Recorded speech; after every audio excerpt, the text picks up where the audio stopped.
Good evening, everybody. It's Lexi. I'm back with another video today. The title of today's video is Letting Go, How to Successfully Move On.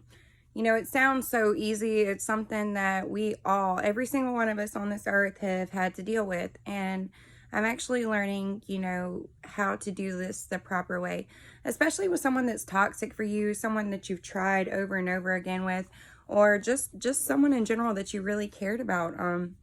Life's hard and it's tough to let go and break bonds with people. So anyways, I know it's been a few weeks since I've done a video, but I've actually had a lot going on in my life. And I'm having to apply these very methods to my life right now. So I figured, why not come on here and share with y'all? I'm sure there's someone out there that this is going to reach. And I just want to say, if it does reach y'all, just go ahead and hit that subscribe button, give this a thumbs up, comment with your story. Like, let's make this a community. And it just helps with the YouTube algorithm, and that way it can reach more people.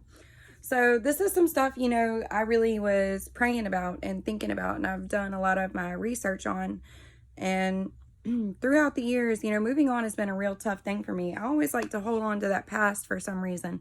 But at this point in my life, it's just time for me to move forward. I'm going up. So, all right, I hope you guys get something good from this. Let's go ahead and get into it.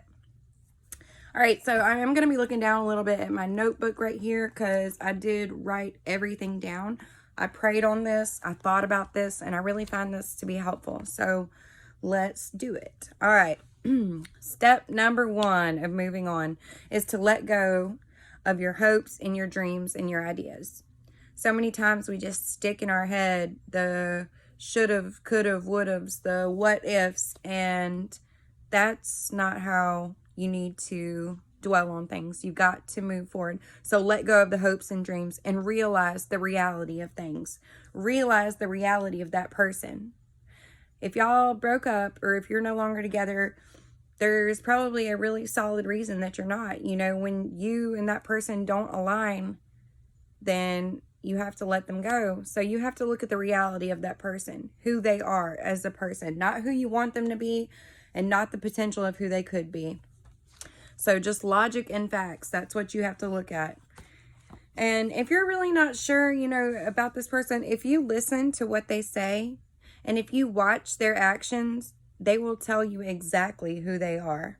Okay. And at the end of the day, you have to set, depending on where you are in your life, but I'm guessing since you clicked on this video that you're trying to move forward with your life, and it is up to you to have your morals and your standards, and you have to set the bar.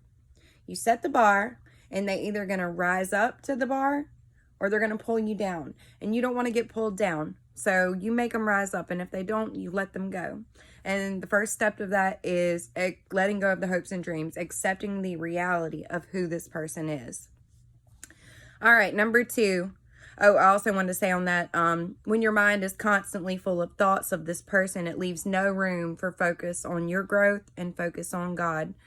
Growth is letting go, and it is beautiful. And when you focus on God, it becomes so much clearer and so much easier to do the very thing you're trying to do. So clear that person out of your head. Just imagine you're like sweeping it out of your head, all of those thoughts, and you're bringing in God and your new path that you're going to be taking. It's hard when you thought you were going down one path with somebody and you end up not, but sweep them right out of your head. They're not the person for you. They're not right for you. All right, number 2, the easiest way to move on is by cutting contact. The more space, the better, so you can heal. And if you have to be in contact, you want to make it very limited. Some of us have kids with these people. Some of us were even just, family members. If you're trying to let go of a toxic relationship, no matter what you're doing, try to limit your contact. And if you do have to have contact with them, keep it just really, straight and to the point. And I always suggest like the gray rock method. When you think about a gray rock, you think of just something that is just there and blah. And what you want to do is be that rock. No, they're not going to get a reaction out of you if they are speaking to you. If you don't have to speak to them, don't. The best way to move on is to cut contact. That means social media, that means on the phone, that means following them. Like, no matter what, You remove them from your sight. When they're out of sight, they're out of mind. And yeah, they may still be in your mind, but it's a lot harder when you have to keep seeing them over and over. So go ahead and do that. And if you do have to deal with these people, you wouldn't know, on a daily or weekly basis, then just keep it non-emotional. No emotions attached. Just straight to the point about what you have to do. And, you know, just gray rock, like I said, just blah. No emotions attached. That's how you'll move on. And you need to set a goal for this, like a no contact goal. If it's, you know, if you see yourself getting back with them in the future and it's maybe something that they did, then I would at least say a 30-day no contact rule. During that time, it's going to give you time to heal and focus on yourself and continue, you know, bettering your life. And it's also going to make them realize, wow, you know, they're not even talking to me right now. Like I've got to work on myself. I've got to come up to that bar. Because that's what she's setting, or he, you know, either way, I've got to come up. So set a goal and stick to it. All right, number 3, you need to remember who you really are. What are your morals, your standards, your values, your faith, your needs? What are those things? Sometimes it's easy to get a pen and paper out and write those down and see, you know, how did this person meet each of these? Did they? Yes, no, maybe. You know, is there even hope for a future? And if there's not, then go ahead and finish it all off. You know that people aren't going to change just because you want them to. People only change because they want to. All right, so you are on a different level now, and you are headed up. The right one will rise and the wrong one will pull you down. Don't waste any more of your time being pulled down. What a lesson to learn, seriously. And, you know, even in the Bible, it tells us to do not be unequally yoked. And that's in 2 Corinthians 6:14. For God says, you know, what does lightness have in common with darkness? And that's so true.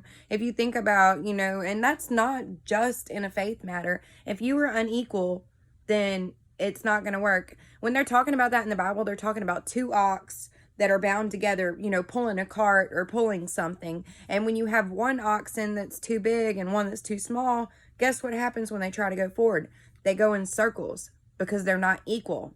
That's exactly what's going to happen in your life. You're going to end up going in circles or going backwards, and you don't want to do that. You're trying to move forward, okay? So when you think about being unequal, you think about, you know, who you are and who this person is. Are y'all right there together? Are you equal? Are you putting in the same efforts? Do you have the same goals, such as marriage, children, kids, where you're going to move, you know, your finances, just all these things. You know, granted, some things are changeable and some things like people get better at in time. But a lot of these things deep down, the deep-rooted ones, and this is where you need to let that reality hit you. Do not be unequally yoked. If they are not equal to you and you don't see yourself on an equal playing field, there's no point in wasting your time. God has someone out there for you who is equal to you, who will make you, you know, together you both rise up. And you got to believe that wholeheartedly. God tells us, you know, the most important thing in Proverbs 4:23, to guard our hearts and our minds. But to guard our hearts. Now, why would he tell us to guard our hearts? We're so easily just, you know, talking to people. It's so easy on social media and stuff to be chatting with people, go on dates with people. And a lot of us fall into, you know, having sex with these people. And it forms a bond. You know, God intended sex for marriage, first of all, to be a gift for marriage that bonds two people. But in our culture these days, you know, people are hooking up left and right, and they're making bonds, left and right, bonds.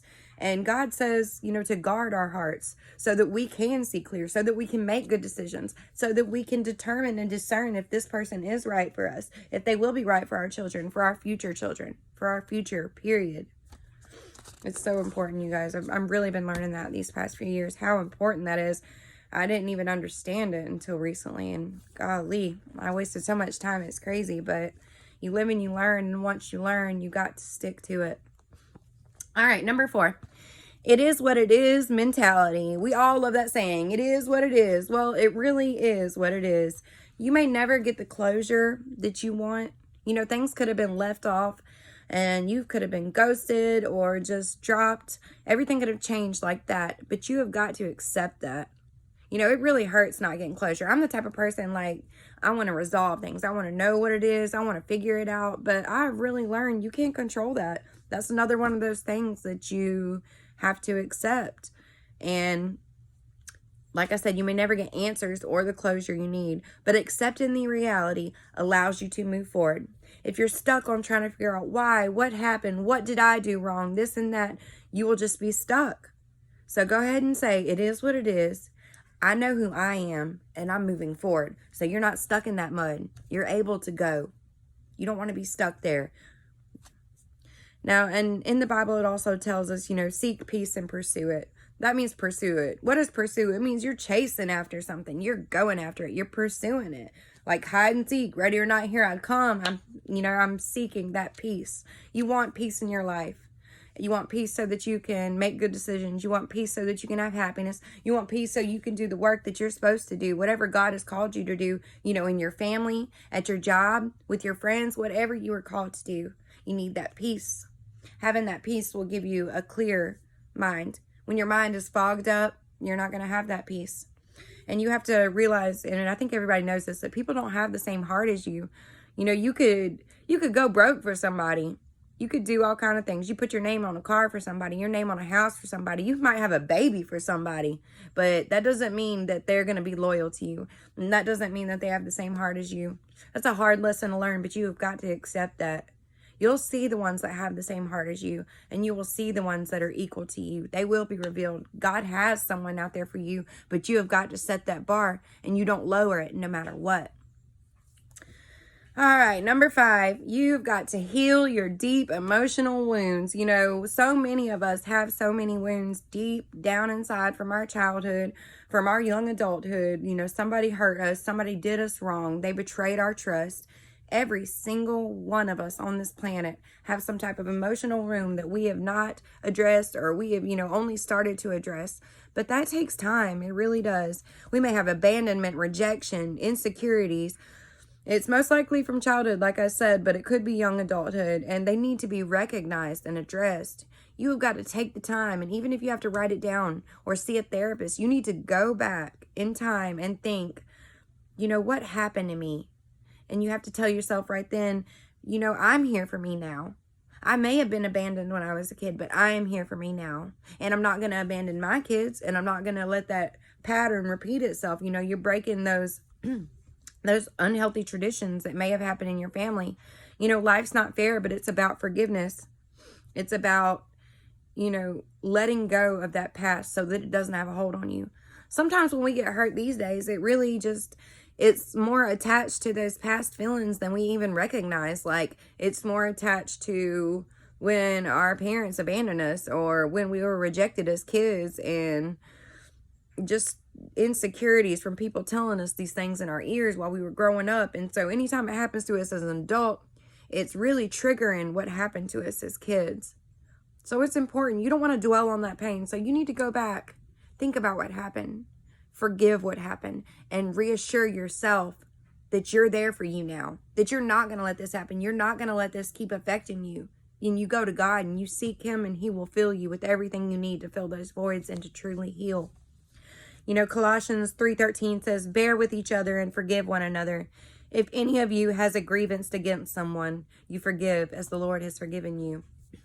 And that's so important. We're all imperfect. We all do things. So truly, forgiveness lets go of that bitterness and that resentment in your heart, which means, when things happen, it's less pain attached. It still hurts, but it's less pain attached and more room for peace and joy. And finally, the last but not least is number 6, just grieve. You got to grieve. You have to allow yourself to feel these emotions. You have to allow yourself to feel the loss. We're so used to, doing whatever we got to do to not feel. We're constantly on the go. We might be drinking. You might be doing other things just to try to alter your reality and not deal with the feelings that are, here. But the correct way to move on from somebody or any situation is to feel the sadness. Grief is a tough thing, but you've got to feel it. The past and the present hurt. You have to be conscious of it. It's not going to be usually all day, but sometimes in the day, something will come up. Something will remind you of them. Some song, some smell, some memory, a thought. You take it right then. You grieve that loss, and then you let it go. You sweep it right out of your mind, and you keep moving forward. So you don't dwell on the emotions. You accept them and continue. Psalm 34:18 says, the Lord is close to the brokenhearted, and he saves those who are crushed in spirit. So just know that anytime you're brokenhearted, anytime throughout the day when you're feeling that emotion of pain and grief, you know, you cry, you let it go right then, and you remind yourself of Psalm 34:18 that God is close to you when you are brokenhearted. You say up a prayer to him, and you be thankful that you're even here. You be thankful that, you know, you didn't make it 10 years down the road and get hurt even more. Be thankful and know that he is close to you. He will save those who are crushed in spirit. Don't let your spirit be crushed all day. You put that smile back on your face, you've got something to live for. So, and just some other tips, you know, that have really been helping me move on. And of course, I'm Christian. I believe in God and everything that he has for my life. And I have learned this because I've turned from, you know, I used to be a drug addict, a horrible person, and I have turned my complete life around. He has done so many wonders for me. I could literally cry just thinking about it. So keep seeking God and keep seeking his will for your life and continue to work on you. Personal growth is going to be the one thing, you know, you're going to be looking good and feeling good while you're having personal growth. And, you know, that's how they miss you, period. You're doing something with yourself. You're not going downhill, you know, you're going up. Like, wow, you know, I really let her go. She's actually doing something with her life. So don't just say it. Get out there and do it. You know, take that pain and make it power. I recommend reading God's word, obeying exactly what he says, and serving him. And if you do those three things, you're going to find so much fulfillment in your life. And I'm just learning how to, you know, incorporate all three of those things. Read his word. His word is how he speaks to you. And then you pray to him. And he tells us to obey his word. When you're obeying his word, when you're living right, which means not having sex with other people, you know, I'm celibate right now. And I don't even have the desire to have sex. I'm saving it for my husband. I'm saving it for the man who is destined to have me, who I am destined to actually have that bond with. I've had plenty of sex in this life and never, you know, any of those bonds, none of them were healthy. In fact, that's half the reason I have a hard time moving on. So I'm obeying God. I'm listening to what he said. I'm receiving him. Because I'm obeying him, because I'm reading and because I'm serving him, I am in line with his will. And I know that he is doing things in my life that I can't even see right now. And I'm just so excited. So everybody, if you have any questions at all, just reach out. Hit the comments right down below. Hit the subscribe button. If you found any of the stuff helpful, like I said, hit that like button. Share this with your friends. You know, I'm just trying to get this channel growing. I really just want to reach people who are feeling these same topics. If you have any suggestion of topics, just let me know. I'm just been praying about things and trying to move forward with this channel. So I really appreciate all y'all's support. And hey, good luck moving on. I'm praying for you.